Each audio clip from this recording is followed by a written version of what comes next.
பிரெக்னன்சிக்கு try பண்றப்போ chicken சாப்பிடலாமா?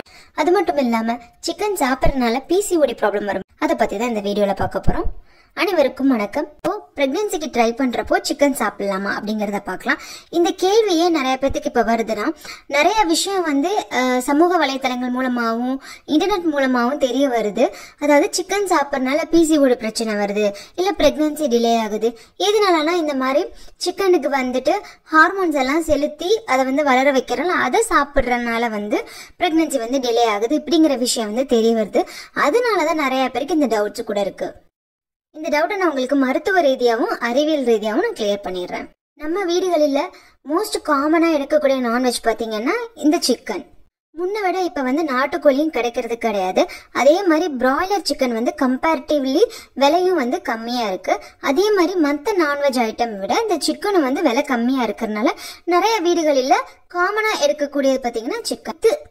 ஒரு சில பிராய்லர் சிக்கன் வளர்க்குறப்ப என்ன பண்ணுவாங்கன்னா, அது ஷார்ட் டயத்துல நல்லா பெருத்து வர்றதுக்காக அதோட மீட் நிறைய கொடுக்கணும் அப்படிங்கிற காரணத்துக்காக அதுக்கு ஹார்மோன்ஸ் எல்லாம் செலுத்தியும் அதிகப்படியான உணவும் கொடுத்து அதை ஷார்ட் டயத்துல அதை நல்லா குண்டாக்கி அதை வளர்க்குறாங்க. இந்த மாதிரி தான் எல்லா பிராய்லர் சிக்கனுமே வளர்க்குறாங்களா அப்படிங்கிற ஒரு கேள்வி இருக்கும்.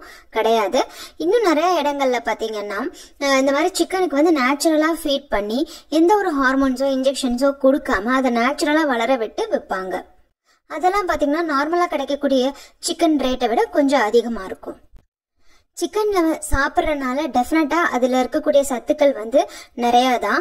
ஆனா இந்த மாதிரி ஹார்மோன்ஸ் எல்லாம் செலுத்தி இது பண்றதுனால இப்படி அதுல இருந்து கிடைக்கக்கூடிய சத்தை விட அதுல இருந்து வரக்கூடிய சைடு எஃபெக்ட்ஸ் தான் அதிகமா இருக்குது.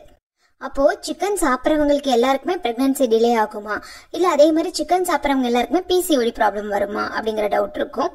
ஒரு ஸ்டடியில சொல்லியிருக்காங்க, நான்வெஜ்ஜே சாப்பிட ஆளுங்க இருக்காங்களே அவங்களுக்கு எல்லாத்துக்குமே பாத்தீங்கன்னா கூட பிசிஓடி வந்திருக்கு. அவங்க இது வரைக்கும் அவங்க லைஃப்ல சிக்கனே சாப்பிட்டது இல்லை. சோ சிக்கன் சாப்பிட்டனாலதான் பிசிஓடி வரும் அப்படிங்கிற தாட் கிடையவே கிடையாது. இது ஒரு ஸ்டடியே பண்ணிருக்காங்க.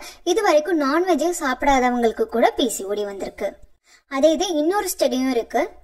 பிசிஓடி இருக்கிறவங்க நிறைய பேர்த்த எடுத்து கணக்கிட்டு பார்த்தப்போ அவங்களோட சிக்கன் இன்டேக்கும் அதிகமா இருந்திருக்கு. அது சோ இப்போ சிக்கனை சாப்பிட்டாலே இப்ப பிசிஓடி வந்துருமா அப்படிங்கிற டவுட் இருக்கும். ஒரு விஷயம் நீங்க தெரிஞ்சுக்கணும். சிக்கனை எல்லாருமே குக் பண்றப்ப மோஸ்ட்லி அதை என்ன பண்றாங்கன்னா சிக்கன் 65 பண்ணுவாங்க. இல்ல சிக்கன் சமைக்கிறப்ப அதுக்கு நிறைய எண்ணெய் தேவைப்படும்.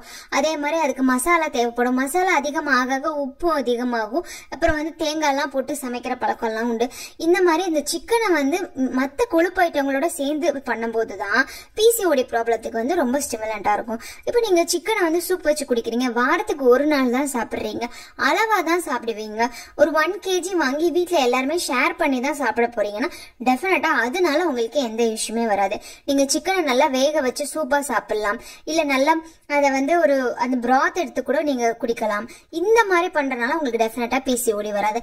But at the same time நீங்க சிக்கன் டெய்லி 65 மாதிரியோ கபாப் மாதிரியோ எண்ணெய் அதிகமா சேர்த்து அதை பொரிச்சு இப்படி சாப்பிட்றப்ப பாத்தீங்கன்னா அதர் ஃபேக்டர்ஸ்னால உங்களுக்கு பிசிஓடி வரதுக்கு நிறைய சான்ஸ் இருக்கு. ஸோ டேக் ஹோம் மெசேஜ் என்னன்னா, சிக்கன்னால பிசிஓடி ப்ராப்ளம் வரும், சிக்கன்னால பிரெக்னன்சி டிலே ஆகும் அப்படின்னு இது வரைக்கும் எந்த ப்ரூஃபும் கிடையாது. பட் அதோட அசோசியேட் ஃபேக்டர்ஸ் இருக்கு இல்லையா.